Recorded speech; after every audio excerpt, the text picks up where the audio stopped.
오늘도 이사야서 말씀 우리가 26장 1절부터 4절까지 말씀을 가지고 그가 주를 신뢰함이니이다 라고 하는 주제로 말씀을 나눠보도록 하겠습니다.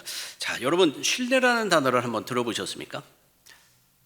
신뢰라는 단어를 우리가 생각해 보게 되면 이 단어는 행동을 구축하는데 핵심 요소다 이렇게 정의해 볼 수가 있습니다. 그래서 신뢰는 기본적으로 어떤 사람이나 관계에 대해서 믿음과 기대를 기반으로 해서 형성되지만 가장 본질적인 요소는 뭐냐면 그 믿음이 행동으로 어떻게 나타나는가에 영향을 미치는 요소다. 우리가 그렇게 정의를 해볼 수가 있습니다. 그러니까 신뢰는 단순한 감정이 아니라는 겁니다. 신뢰는 뭐냐? 행동하게 만드는 근거가 된다. 이처럼 신뢰는 말로만 형성되지 않는 그러한 요소입니다. 그래서 신뢰는 상대방과의 약속을 꾸준히 이행할 때 생기는 거고 또 행동을 통해서 그게 쌓이는 겁니다. 그래서 예를 들어서 이 친구들과의 약속 시간 늘 우리가 그 사람과 만날 때 그 사람이 어떤가 신뢰가 쌓이는 거죠. 그리고 우리가 사업을 하다가 그 사람과의 거래가 이루어지면서도 신뢰가 쌓입니다. 이 작은 하나의 행동에서도 우리가 가만히 보게 되면 신뢰를 만들어낼 때가 많이 있습니다. 이러한 행동이 반복될 때 상대방은 나를 믿을 수 있게 되고 그리고 느끼게 되고 서로가 교감이 오가게 되고 뭔가를 주고받는 그런 관계가 된다는 것입니다. 자, 그러니까 이 신뢰는 단순히 믿는다는 말로 표현하는 그런 단어가 아니다. 신뢰는 뭐냐? 일관된 행동으로 증명돼야 내가 정말 신뢰하는구나 이거를 알 수 있다는 겁니다.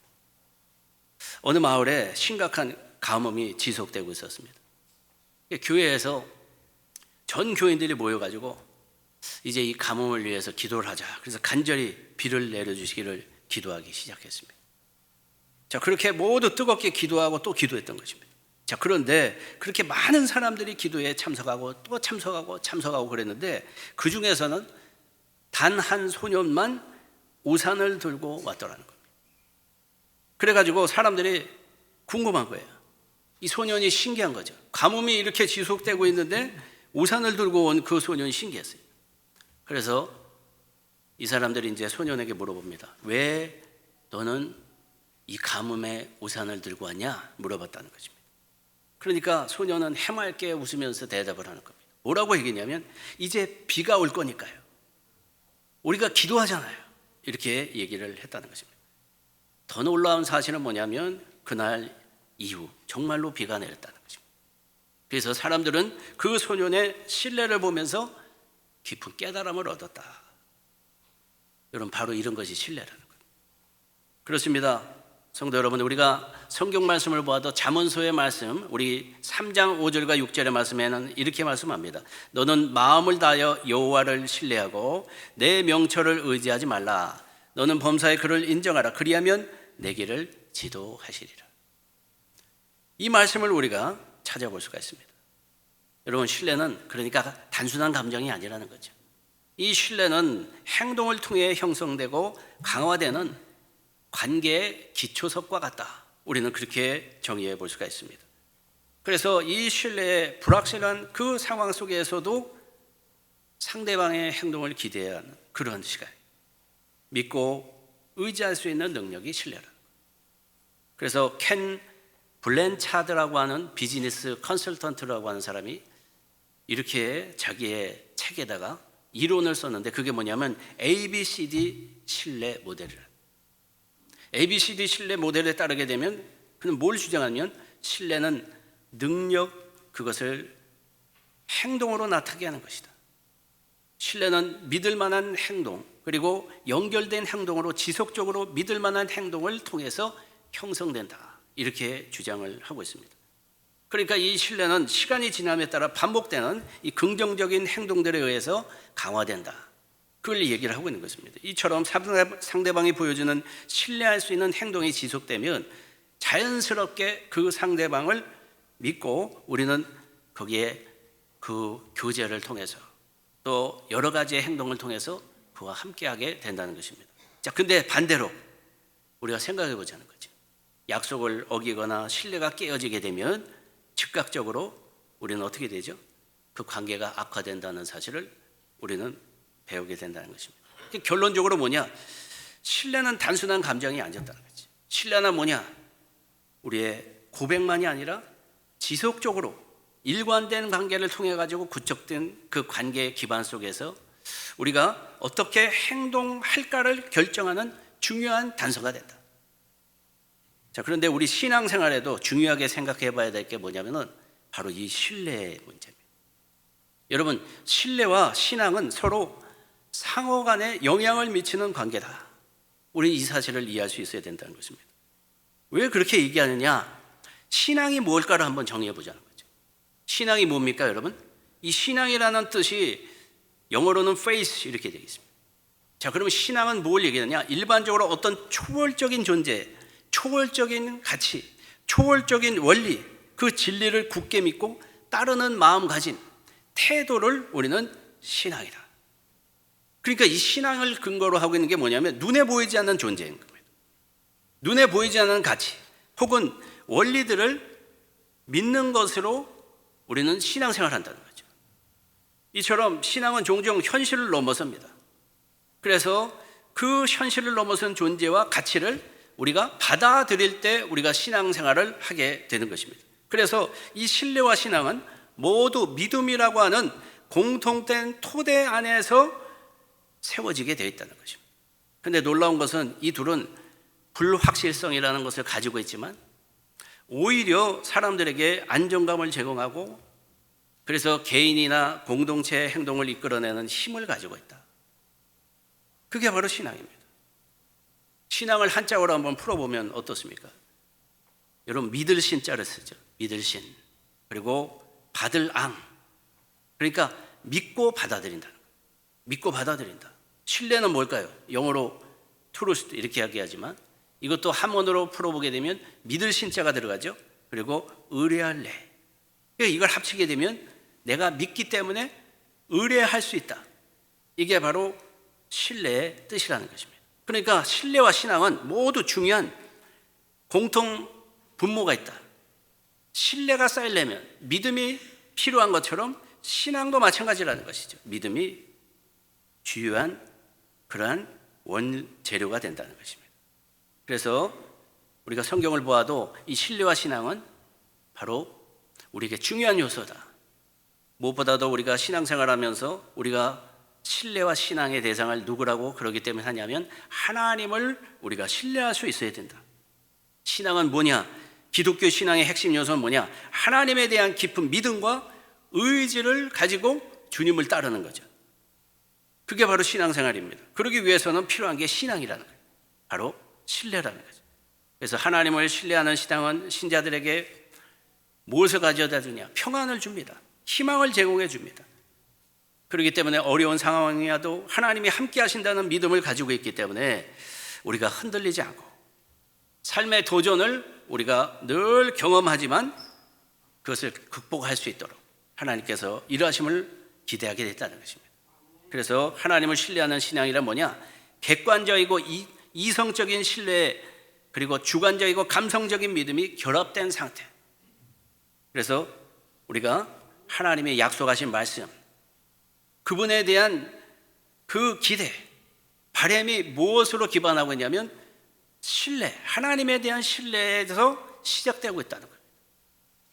그러니까 우리가 신앙생활을 할 때 신뢰가 없다면, 하나님에 대한 신뢰가 없다면 우리는 지금 신앙을 가지고 주님과 교제할 수 없다. 그렇게 말할 수가 있다는 것입니다.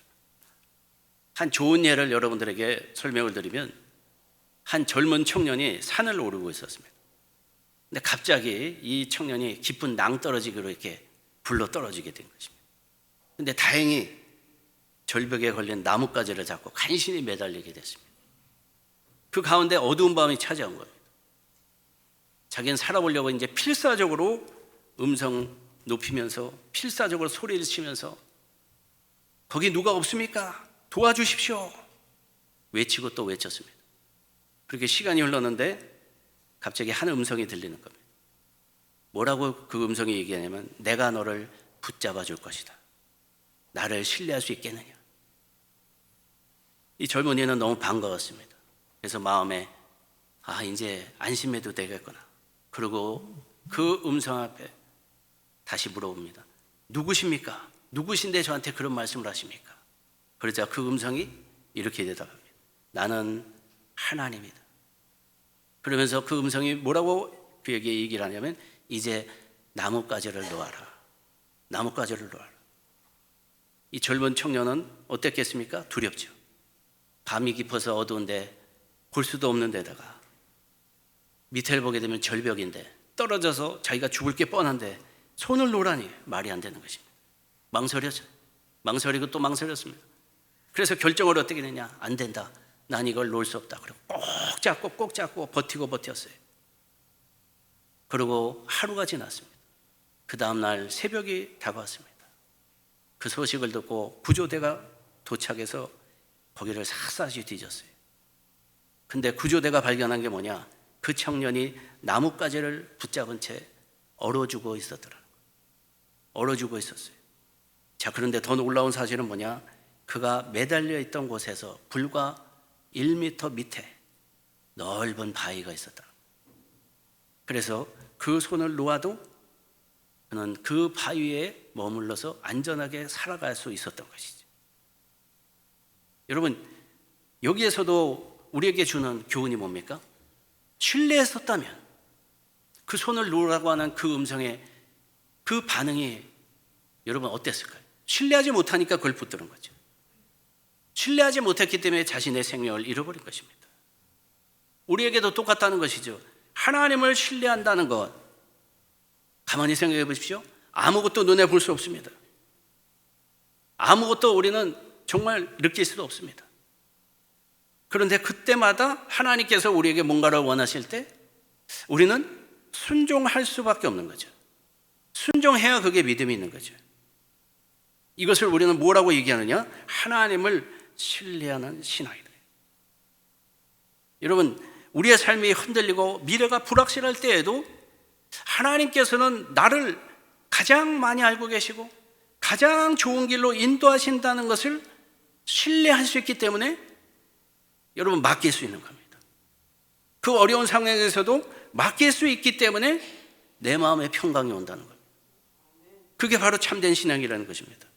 바로 오늘 나눈 본문의 이사야서 26장의 말씀도 그 같은 말씀이죠. 하나님이 우리의 참된 구원자가 되심을 선포하고 있는 말씀이 이사야서 26장의 말씀입니다. 특별히 본문에 보게 되면 그날 이렇게 소개하고 있습니다. 그날은 어떤 날이냐? 이스라엘이 회복되는 그날이죠. 구원의 날을 이야기를 합니다. 이스라엘의 역사를 보십시오. 주전 10세기 이스라엘 그 나라가 남과 북으로 분열이 됐습니다. 그리고 나서 200년이 지나서 북이스라엘은 아수르의 포로 생활을 시작했습니다. 여러분, 남유다는 어떻게 됐습니까? 바벨론의 포로 그 시대를 지냈습니다. 아무런 시대죠. 그런데 하나님이 하시는 말씀이 뭐예요? 이스라엘이 회복될 것이다. 바로 그 말씀을 하는 거예요. 구원의 날이 이르렀다. 이 같은 상태에서 오늘 본문의 말씀이 전해지고 있는데 오늘 이사야서 26장 2절의 말씀을 보게 되면 이렇게 말씀하죠. 너희는 문들을 열고 신의를 지키는 의로운 나라가 들어오게 할지어다. 이렇게 말씀하고 있습니다. 이 말씀의 의미가 뭐냐면 당시 이스라엘의 영적 상태가 어땠는지를 잘 보여주고 있는 구절입니다. 여기서 나라는 뭐냐면 고이라고 하는 히브리어 단어를 쓰고 있습니다. 번역하게 되면 백성이라는 뜻입니다. 백성. 그러니까 이스라엘 백성 가운데 신의를 지키고 의로운 사람들이 성문 밖으로 쫓겨나 있다 그 얘기입니다. 이스라엘 백성들이 쫓겨나 있다는 거죠. 이처럼 이스라엘 상태가 얼마나 심각한지를 보여주고 있는 거예요. 자, 그런데 이스라엘이 이와 같은 상태에 있을 때 하나님은 이제 뭘 얘기하냐면 그들이 다시 살아날 방법들을 가르쳐주고 있는 거예요.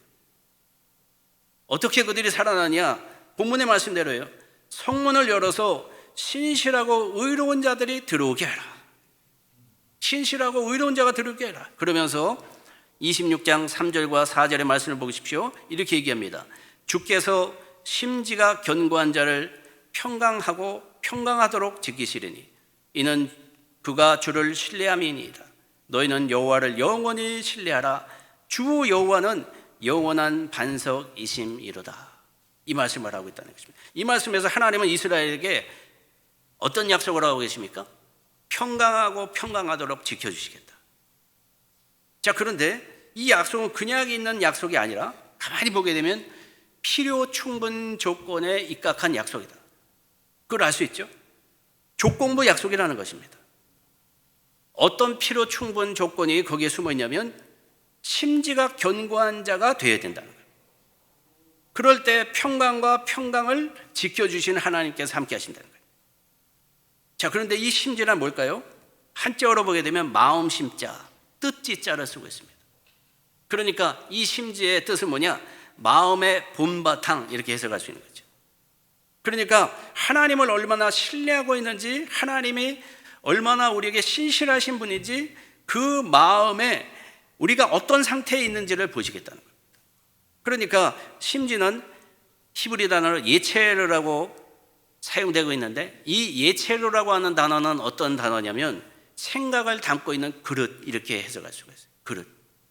그러니까 내 안에 지금 무엇을 담고 있는지가 중요한 것을 하나님께서는 보시겠다, 그 얘기를 하죠. 그러니까 내 마음의 중심에 무엇을 담고 있느냐에 따라서, 내 생각의 그릇에 무엇이 담겨 있느냐, 그것에 따라서 하나님께서 그들에게 평강을 허락해 주시고 그것을 그들은 누릴 수 있지만, 반대로 그렇지 않으면 그들은 평강도 은혜도 하나님도 경험하지 못하게 된다, 그 얘기를 하십니다.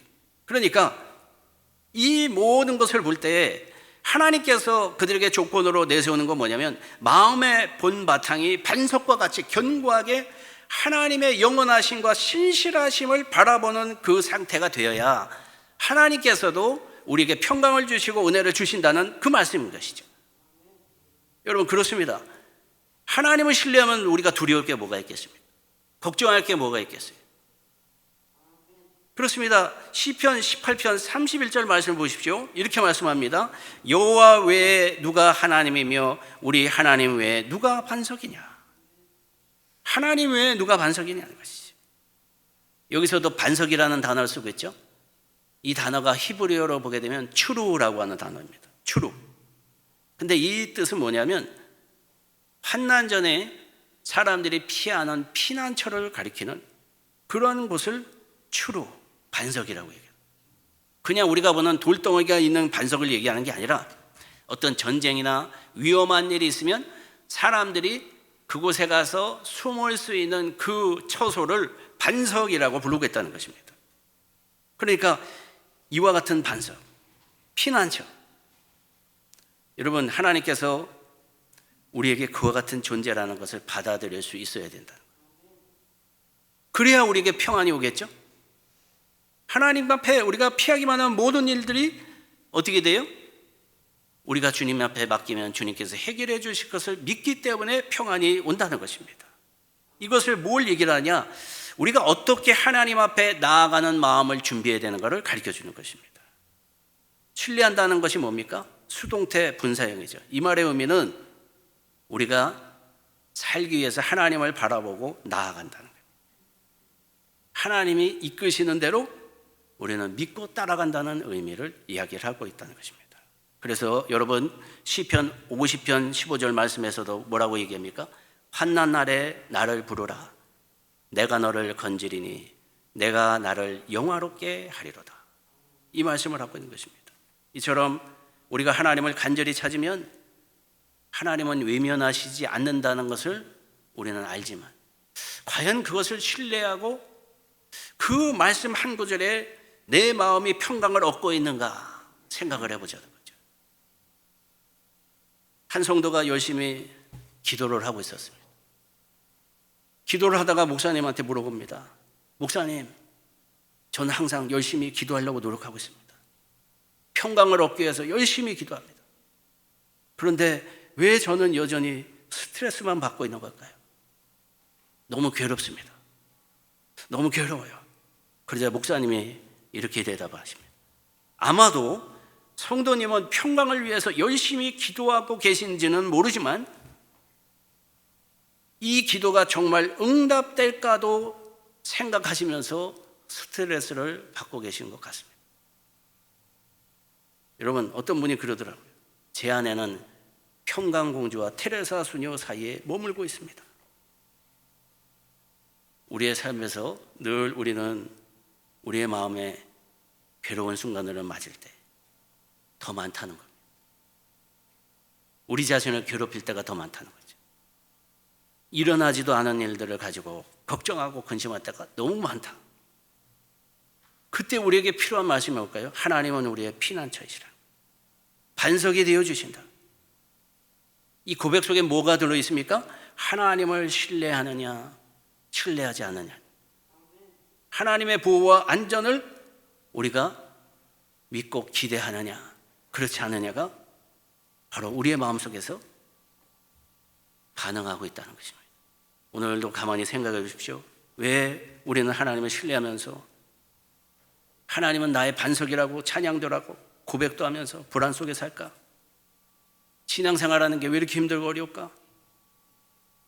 내 마음속에 하나님에 대한 신뢰가 사라지는 것과 기쁨과 위로는 어디 간 걸까? 오늘도 생각해 볼 때 하나님은 오늘 우리에게 묻고 계신 겁니다. 정말 나를 신뢰할 수 있느냐? 정말 나를 신뢰해서 나를 받아들일 수 있느냐? 내가 원하는 곳으로 너가 갈 수 있느냐? 우리들의 마음속에 정말 주님을 모시고 살아가느냐? 그것을 묻고 있다는 것입니다. 그렇습니다. 우리에게 능력을 행하시고 역사하시는 하나님, 그 하나님, 그러나 그 하나님이 역사하시는 통로가 있습니다. 그 통로는 어디냐? 우리의 마음속의 신뢰입니다. 그래서 성경 말씀을 보게 되면 근심하고 안 하고 우리의 마음속에 변화가 일어난다고 얘기하죠. 주님을 모시느냐, 주님을 모시고 살지 않느냐, 우리의 마음을 맡길 수 있느냐 없느냐에 따라 많은 우리 삶의 모습이 달라지는 것을 이야기하고 있는 것입니다. 출애굽기 14장 말씀을 보십시오. 애굽을 탈출한 이스라엘 백성들이 그들이 쫓아오던 그 바로의 군대를 보고 두려워하는 그런 장면이 나옵니다. 이때 이스라엘 백성들은 하나님의 인도하심을 잊어버렸습니다. 그리고 그들은 뭘 합니까? 모세를 향해서 원망의 말을 퍼붓습니다. 모세를 향해서 불평을 늘어놓은 게 아니야. 그 정도가 아닙니다. 원망을 하고 있습니다. 뭐라고까지 얘기합니까? 우리를 매장지가 없어서 이 광야까지 끌고 와서 죽이려고 하느냐. 여러분 출애굽기 14장 11절에서 12절 말씀을 보십시오.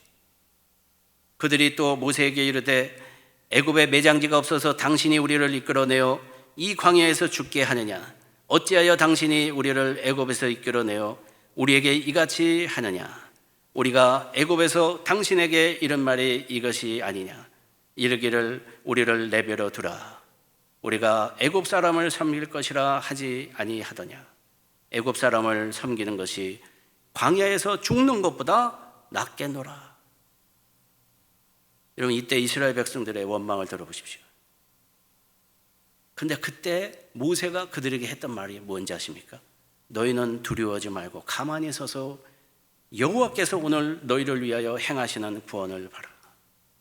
너희가 오늘 본 애굽 사람을 영원히 다시 보지 못하게 될 것이고 여호와께서 너희를 위하여 싸우시리니 너희는 가만히 있을지어다. 여러분 어떻게 모세는 이 같은 말을 할 수 있었을까요? 그 이유가 뭘까요? 그는 하나님과의 만남 속에서 하나님을 신뢰하고 있었던 것입니다. 그렇기 때문에 하나님께서 이 일도 해결하실 것을 믿고 믿음으로 나아갈 수 있었던 것입니다. 오늘도 우리가 그와 같은 마음에 우리의 고백이 있어야 되는 것. 그렇습니다. 쉴 새 없이 밀려오는 염려, 걱정, 근심, 너무나도 두렵고 혼란을 가져다 주지만 그래서 어떨 때는 정말 삶이 왜 이렇게 버거울까 그것을 생각할 때도 있지만 그러나 하나님을 신뢰한다면 우리는 맡길 수 있습니다. 우리가 그것을 맡겨야 우리의 마음에 평강과 은혜가 오게 되는 것입니다. 여러분 막혀있던 길도 열리게 될 줄 믿습니다. 왜냐? 주님께서 책임져 주실 것이기 때문에 주님께서 해결해 주실 것이기 때문에 오늘도 이 말씀을 다시 한번 여러분들이 마음속에 새기면서 여러분들의 삶에 어떤 문제이든 주님을 바라보시면서 주님을 신뢰하 주님 앞에 맡기시고 주님의 해결하시고 역사하심을 보시고 승리하시는 저와 여러분들이 되시기를 주님의 이름으로 축원합니다.